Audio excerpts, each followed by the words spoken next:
बेंगलुरु के कुद्दूस साहब ईदगाह में हुए वक्फ बचाओ दस्तूर बचाओ इजलास बराए खवातीन से all India Muslim personal law board शोबे खवातीन की रुकन सलमा शरीफ का खिताब। सलमा शरीफ की तकरीर तवज्जो का मरकज रही। सलमा शरीफ ने अपनी इस्तकबालिया तकरीर में खवातीन को बेदार करते हुए हुकूमत से मुतालिबा किया कि नया वक्फ तरमीमी कानून फौरन वापस लिया जाए। जुनूबी Hind news report. Personal law board की आवाज बनकर सामने आई, इसी तरह हमारे फैयाज शरीफ साहब और उनकी अहलिया सलमा बहन और दीगर खवातीन ने और यहाँ की पूरी टीम ने। अस्सलामु अलैकुम वरहमतुल्लाहि वबरकातुहू। बिस्मिल्लाहिर्रहमानिर्रहीम। नहमदुहु व नुसल्ली अला रसूलिहिल करीम, अम्मा बाद। जनाब सेक्रेटरी साहब, मोहतरम स्टेज पर तशरीफ फरमा उलमा किराम और मेरी माँ और बहनों, सबसे पहले मैं आप तमाम की खिदमत में all India Muslim personal law board का सलाम पेश करती हूँ और अल्लाह का शुक्र अदा करती हूँ जिसने हम तमाम को अकाबिरीन की आवाज़ पर जमा किया और दरूद व सलाम का नजराना पेश करती हूँ प्यारे आका मोहम्मद सल्लल्लाहु अलैहि वसल्लम की ज़ात गिरामी पर, जिन्होंने औरत ज़ात को तक़द्दुस दिया, एहतराम दिया और अज़मत व अक़ीदत की बुलंदी पर बिठाया। दुआ गो हूँ कि अल्लाह हमारे मिलजुल कर बैठने को कबूलियत अता फरमाए और खैर का ज़रिया बनाए। मैं दिल की गहराइयों से आप तमाम का इस्तक़बाल करती हूँ और इस मुबारक महफिल में खुश आमदीद कहती हूँ। मौसम की खराबी के बावजूद आपका आना और तकलीफ बर्दाश्त करना इस बात की गवाही है कि हमारे दिलों में अल्लाह की शरीयत की अज़मत है, रसूलुल्लाह सल्लल्लाहु अलैहि वसल्लम की तालीम से मोहब्बत है और मुल्क की दस्तूर से अक़ीदत है। बल्कि मुस्लिम माँ और बहनों की तारीख़ ये बताती है कि जब भी हालात इस्लाम के ख़िलाफ़ हुए तो मुसलमान मर्दों के साथ हमारी माएँ और बहनें भी मैदान में उतरी और इनक़लाब की तारीख़ रकम की।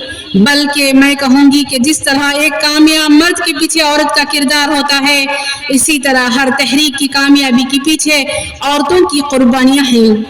मेरी माँ और बहनों, all India Muslim personal law board एक ऐसी तहरीक है जिसमें हिंदुस्तान के तमाम मकातिब फ़िक्र के लोग शामिल हैं, जिसका मकसद ये है कि हुकूमतों की जानिब से मुसलमानों के खिलाफ या इस्लाम के खिलाफ कोई कानून पास होता है तो इस तहरीक के जिम्मेदार तमाम मुसलमानों को आगाह करते हैं और हुकूमत को इस कानून को वापस लेने पर मजबूर करते हैं।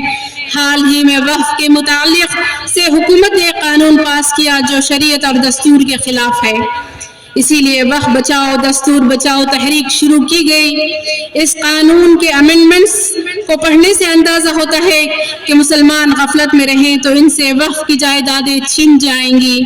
वक्फ की जायदाद जिसे हमारे पुरखों ने, आबा व अजदाद ने हम मुसलमानों को दी थी और जिसे उन्होंने वक्फ किया था, आज वो हुकूमत के निशाने पर हैं।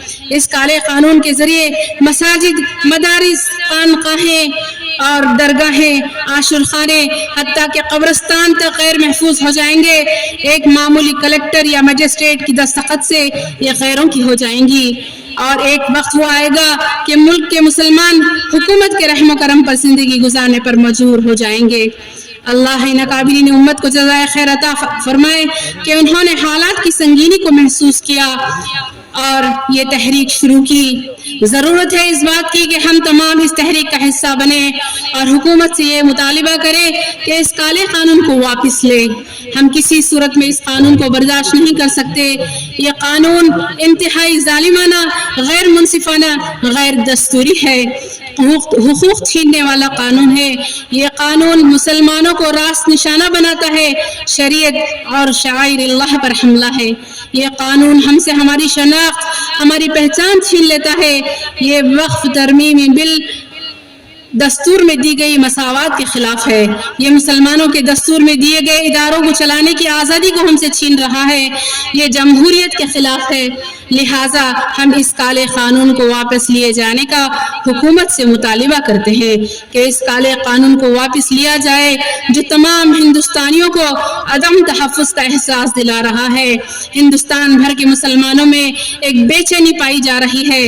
آخر میں اپنی پیاری بہنوں سے اپیل کرتی ہوں کہ جس طرح ہمارے کسان بھائیوں نے کسان قانون کے خلاف مسلسل جدوجہد کیے، جان و مال کی قربانی دیے، جو قانون ان کے زمینات کو چھین رہا تھا، ان کے کھیتوں کو چھین رہا تھا، روٹی روزی کو چھین رہا تھا اور تمام ان کا اثاثہ کارپوریٹ سیکٹر کو دینا چاہ رہے تھے، مسلسل ان کی قربانیوں سے ناکام ہوا اور کسانوں کا قانون واپس لینا پڑا۔ اس نئے قانون کے تحت اب حکومت کی نظر ہمارے آباء و اجداد کی ان جائیدادوں پر ہے، ان کو ہڑپ کر کے اپنے دوستوں کو دینا چاہتی ہے۔ ہم ایسا ہرگز ہونے نہیں دیں گے۔ اپنی جان و مال کی قربانی دیتے ہوئے ہم ہندوستان میں رہیں گے، اپنی دینی شناخت کے ساتھ، اپنی تہذیب کے ساتھ، نبی اکرم صلی اللہ علیہ وسلم اور اللہ تعالیٰ کے دیے ہوئے احکامات کی مکمل پیروی کرتے رہیں گے۔ قربانی دینے کے لیے ہم کو تیار رہنا ہے۔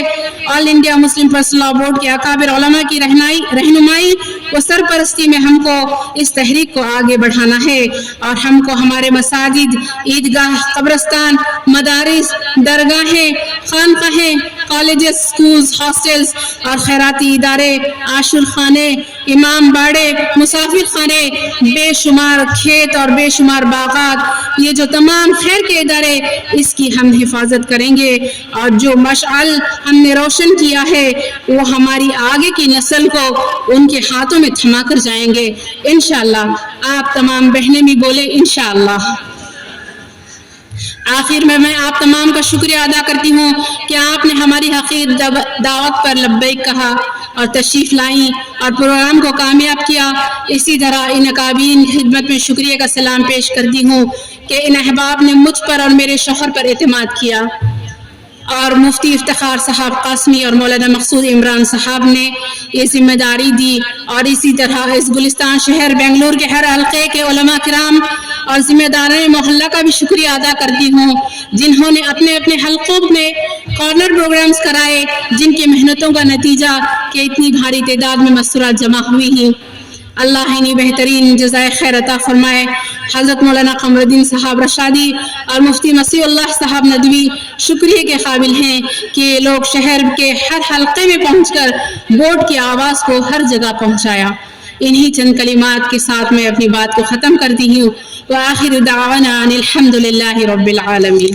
السلام علیکم ورحمۃ اللہ وبرکاتہ۔ یہ کے لیے آپ نے تشکیل بھی فرمائی اور ہماری آئی ہوئی تمام خواتین نے اپنے جذبات کا